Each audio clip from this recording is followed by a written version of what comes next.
नमस्कार, बहुत-बहुत स्वागत है आप सभी का। आप देख रहे हैं एनएमएफ न्यूज़, आपके साथ मैं हूं नम्रता चौधरी। देखिए, मोदी सरकार को लेकर कई बार विरोधी ये दावा करते हैं कि उनके कार्यकाल में लोगों को रोजगार नहीं मिला, बेरोजगारी बढ़ी है। लेकिन आरबीआई के आंकड़े कुछ और कहते हैं और आरबीआई के आंकड़े जो कहते हैं उस पर यकीन करना मजबूरी भी हो जाती है और लाजमी भी हो जाता है। आरबीआई के हवाले से जो आंकड़े जारी किए गए हैं उसमें तो सच्चाई कुछ और ही निकलकर सामने आई है और ये आंकड़े कुछ इस तरीके से हैं कि यूपीए ने 2004 से 14 तक 2.9 करोड़ जॉब्स दी। मोदी सरकार ने 2014 से 24 तक 17.19। आप डिफरेंस देखिए, कितने करोड़ जॉब्स का डिफरेंस है इन दोनों शासनों में। इसके अलावा अगर आप देखेंगे तो यूपीए के शासनकाल में एम्प्लॉयमेंट 6% बढ़ा, जबकि मोदी सरकार में 36% यानी 36%। मेरे साथ मेरे वरिष्ठ सहयोगी पंकज प्रसून है। पंकज जी, आरबीआई के ये आंकड़े तो मोदी विरोधियों के मुंह पर तमाचा है, जो कहते हैं कि इतने करोड़ जॉब्स का वादा किया गया था और हमें कुछ नहीं मिला या लोगों को कुछ नहीं मिला। और मानेंगे नहीं ना, आरबीआई दे दे, वर्ल्ड बैंक दे दे, कोई भी दे दे। सबसे पहले मैं बता देता हूं दर्शकों को कि ये किन लोगों ने बैठ के तैयार किया है। ये किसी सरकार के आदमी ने नहीं किया है। Indian school of economics, reserve bank of India और एक है KELM। ये है विदेश की एक संस्था है, वहां के इकोनॉमिक एक्सपर्ट्स।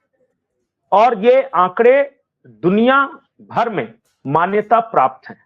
आप माने या ना माने, लेकिन पूरी दुनिया इस बात को मानेगी, क्योंकि भारत के RBI, Delhi school of economics, Indian institute of economics और KLEM, इन सब ने मिलकर एक डाटाबेस तैयार किया और वो हर 10 साल पे कंपेयर करते हैं कि पिछला 10 साल कैसा था, इस 10 साल कैसा है, फिर अगला 10 साल कैसा रहेगा। और ये हमेशा आंकड़े जारी करते हैं और ये दुनिया भर में मान्यता प्राप्त है।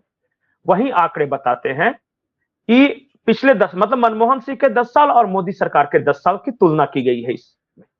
और यह बताया गया है कि जब 2004 से 14 तक इस देश में एम्प्लॉयमेंट ग्रोथ जो था, रोजगार देने की दर जो थी, वो 6% थी मनमोहन सिंह के कार्यकाल में।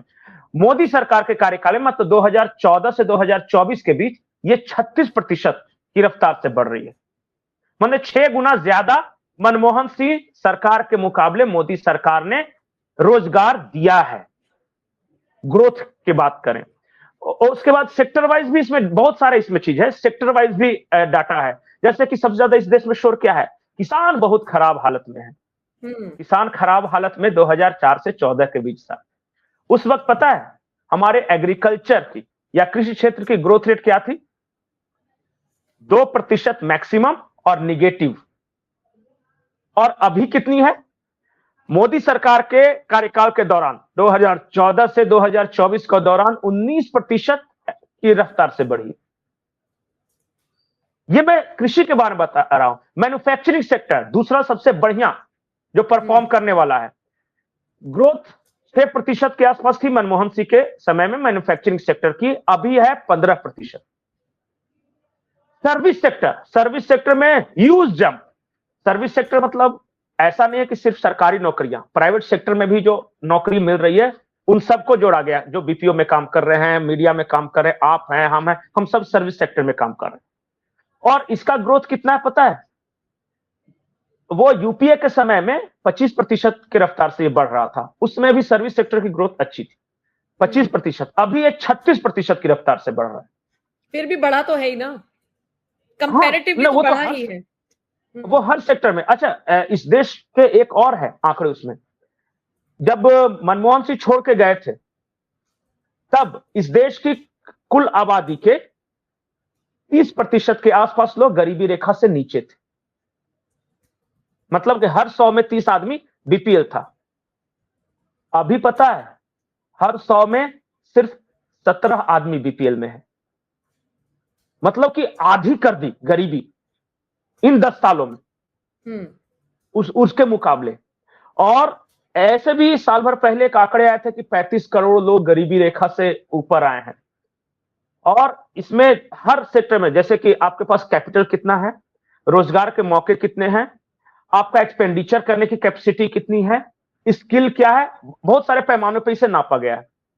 इंप्लॉयबिलिटी बढ़ी है। ये जो हुनर वाला जो स्किल डेवलपमेंट मोदी सरकार ने किया ना, उसका फायदा ये हुआ कि काम करने वाले हाथ बढ़े हैं। पहले एक हमेशा शिकायत रहती थी, इस देश के लोग कहते थे कि हमें कोई रोजगार नहीं दे रहा, और जो रोजगार देने वाले कहते थे कि हमें ढंग के आदमी नहीं मिल रहे। यही दिक्कत थी ना कि भाई हम बिल्कुल 100 आदमी आ गया, लेकिन मुझे मान लिया कि एक टेलर चाहिए, तो मैं तो टेलर सिलेक्ट करूंगा ना, बाकी 100 आदमी भले ही लाइन लगाए खड़ा हो, तो हमें टेलर नहीं मिल रहे उन 100 में। तो ये स्किल डेवलपमेंट का ये हुआ कि इंप्लॉयबिलिटी बढ़ी है, ये भी इसी रिपोर्ट में है। और ये रिपोर्ट पता है ये वर्ल्ड बैंक में भी जाएगी, IMF में भी जाएगी, और दुनिया के दूसरे हिस्सों में भी जाएगी।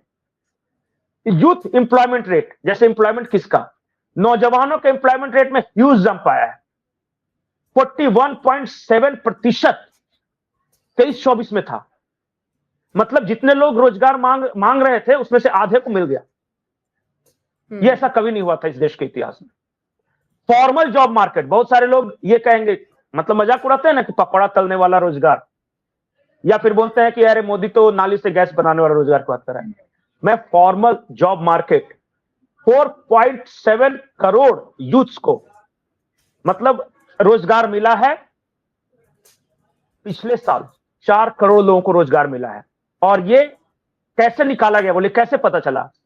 EPFO के जो आंकड़े हैं ना, जो आप काम करते हैं तो जो आपका पेंशन कटता है, या प्रोविडेंट फंड, माफ कीजिएगा, प्रोविडेंट फंड कटता, हाँ, PF कटता है ना, उसके हिसाब से निकाला गया है कि 4.5 करोड़ लोग अब PF कटवाने लगे हैं। मतलब कि इतने लोग उस लायक हुए हैं। देखिए, जब चीजें समझिएगा धीरे धीरे धीरे धीरे, तो आपको समझ में आएगा। और देखिए, नारेबाजी का तो कोई अंत नहीं होता कि हाय हाय सब लुट गया, सब बिक गया, सब बर्बाद हो गया, तो उसका कोई मतलब नहीं है ना। आप पूछिए ना, जो कुछ नहीं पढ़ा है ना, वो भी कहेगा कि सब बिक गया। अरे बिक गया तो खरीदा किसने भाई? नहीं, लेकिन देखिए आप देखिए, पॉवर्टी या BPL या जितने भी टॉपिक्स आपने बताए, मैन्युफैक्चरिंग में हम आगे बढ़े हैं, या यूथ का जो जंप हुआ है वो आगे हुआ है, लेकिन इस पर बात पता है क्यों नहीं होगी? क्योंकि एक बहुत तगड़ा नुकसान कुछ कट्टरपंथियों को दिखाई दे रहा है, और वो ये है कि वक्फ बोर्ड UPA सरकार में तो बहुत मजबूत हुआ था, इस सरकार में कमजोर होता हुआ नजर आ रहा है। तो हाय हाय वक्फ बोर्ड। नहीं, देखिए, मैं तो वो अलग विषय है। मैं तो ये बोलूंगा कि देखिए, हर तबके का जीवन स्तर पिछले 10 सालों में बेहतर हुआ है। अच्छा, मैं जो दर्शक देख रहे हैं उनसे मैं एक गुजारिश करता हूं कि छोड़िए ये सब आंकड़े, आप अपने आसपास देखिए, किसी परिवार को देखिए 10 साल पहले उसका लाइफस्टाइल कैसा था और अभी कैसा है। अरे तो अगर बहुत हो सकता है कि में जाने की जरूरत ही नहीं है, खुद को देख लीजिए। आप अपने आप हाँ, खुद को अपने आप का आकलन कर सकते हैं, हम कर सकते हैं। सही बात है।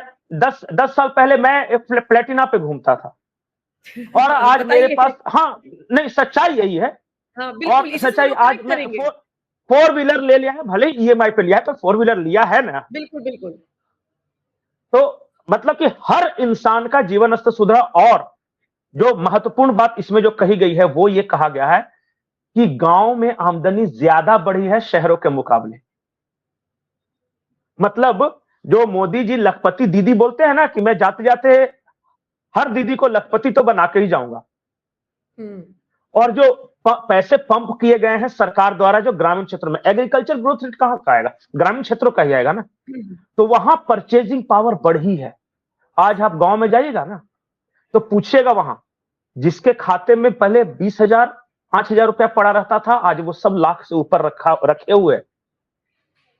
पता कर लीजिएगा कभी कि भले ही इनफॉर्मल, मैं तो formal sector, informal unorganise sector में जो काम कर रहा है ना, अनऑर्गेनाइज सेक्टर में तो राजमिस्त्री हो गया, मजदूर हो गया, जो गैरेज में ये करता है, वो सब कर रहा है ना, कभी पूछिएगा उससे बातचीत करके कि सुधार हुआ है कि नहीं।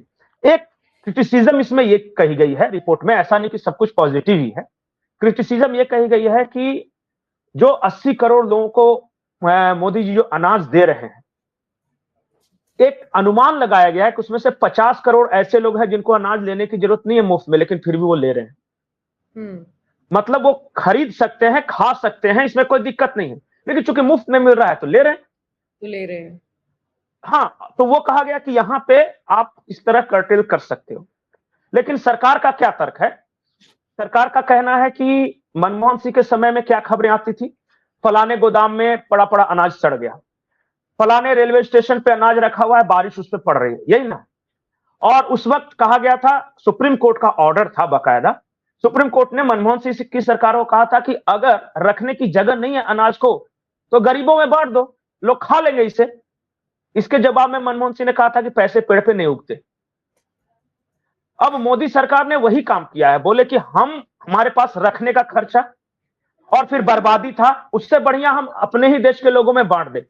आप यकीन मानेंगे, इस देश में 80 करोड़ लोगों को हर महीने अनाज ही मिल रहे हैं, इसके बावजूद इस देश के गोदाम अनाजों से भरे हुए हैं, मतलब इतना उगा ले रहे हैं। बर्बादी रुक गई। जितना बर्बाद हो जाता था, सड़ जाता था, गल जाता था ना, उतने में लोग खा रहे हैं। बस ये है फर्क। अब पता नहीं लोगों को यकीन होगा नहीं होगा, लेकिन है तो आरबीआई के आंकड़े, है तो दुनिया भर में मान्यता प्राप्त आंकड़े। हाँ, पूरी दुनिया भारत की ग्रोथ स्टोरी की बात कर रही है। इंटरनेशनल मॉनेटरी फंड, जिसे आईएमएफ बोलते हैं, उनकी हेड ने कहा है कि India is only bright star in the world. एकमात्र चमकता हुआ सितारा नजर आ रहा है, बाकी सब युद्ध में, विप्लव में, ये सब डूब रहे हैं ना। हम एक मात्र हैं जो चमक भी रहे हैं, ग्रो भी कर रहे हैं, और कई देशों को ईर्ष्या भी हो रही है। ठीक है, दर्शकों के ऊपर छोड़ देते हैं कि आरबीआई के इन आंकड़ों पर आप यकीन करते हैं या नहीं। कमेंट सेक्शन में हमें जरूर बताइएगा। नमस्कार।